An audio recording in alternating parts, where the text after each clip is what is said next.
We're going to see some examples of drawing maps in Mathematica using GeoGraphics. And most of what I know about GeoGraphics comes from these two pages. This one is the usual documentation, like what you would get by doing $GeoGraphics, and then going to either the local documentation or the web documentation. As far as I know, those two are the same. So that's one option.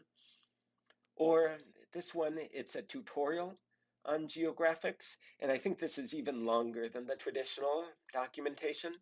So most of how I learned about GeoGraphics was by browsing through these two pages and then trying to copy some of these examples and learn more about them. So for example, I can copy this, GeoGraphics France. And there, that works. Or here's another way I can do it. Let's do GeoGraphics, and then let me use freeform input with control equals, and then let me say California. Okay, one enter evaluates that freeform input and gives me this entity. I can accept the interpretation if I want.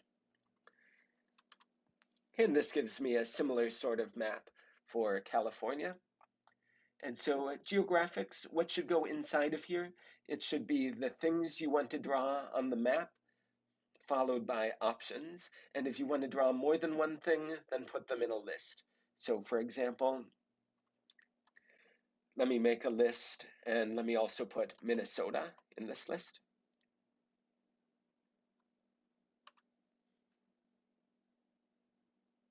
And so it should draw a map that displays both California and Minnesota. Okay, yep, that worked. And if I want to zoom out a little bit more, one way to do that is with GeoRange padding. And if you just enter a number here, I believe that stands for meters. So for example, if I do 1,000, it doesn't change, or I guess it actually zooms in because 1 kilometer of GeoRange padding is like very tight around these two states, around California and Minnesota. Okay, whereas maybe a nicer way to do it is to use quantity. So this is a good way of specifying a number that's supposed to be connected with units. So instead of just 1,000, I can say 1,000 miles. Okay, and so now this is zoomed out a lot more. Okay, 100 miles, that's kind of in between the two. And if I want California and Minnesota to be displayed a little more, well, let's try that. So let me copy this list of the two entities. Okay, and let me call it state list. And let me connect these two states with the phrase polygon, which says draw a polygon around it. So let me show it to you with just one of them at first. So I can do polygon around California. Okay, and now there's this see-through gray polygon over the shape of California. But what if I want to do that for both? Well, here I can just type it, but let me show you a more robust way to do that. So let's use a pure function, and let's say polygon input is going to go inside the polygon function, and then I finish the pure function with this and sign. And then I can do /at to apply it to both of these states or all of the states in the list.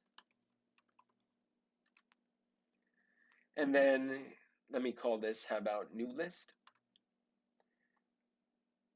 And so if I put that in here, into the first argument of GeoGraphics, now I have polygons around both of these. And this is really nice if you want to like do something complicated to each state, especially because maybe you do it incorrectly the first time, then you don't want to have to go and change it for each of them. It would be nice to just change it in one place. So as an example of something more complicated we could do, let me do a command called geostyling. And I found all of these just by browsing those two pages of documentation from before. So what does this say? Takes an input, which in this case is going to be a state like California, and then it produces, so what does this pure function do? Takes an input, a state like that, and then as output produces a list that contains the geostyling and then this polygon. And so right now it doesn't look very nice, but what happens if I plug it into GeoGraphics? Okay, and now we can see that these states are showing up in red. Okay, or if I want it to be in a random color, okay, now they show up in random colors. And let me do one more thing. If I want this map to be see-through so that these colorings of the states, so that they're translucent and I can still see the map behind it, then one way I can do that is by using the option opacity. So the closer the number here is to 1, the more opaque the color is going to be. So like if I do 0.2, okay, and now they're hardly visible at all. If I do 0.5, okay, notice the colors change each time I evaluate this. Okay, now they're halfway between completely translucent and completely opaque.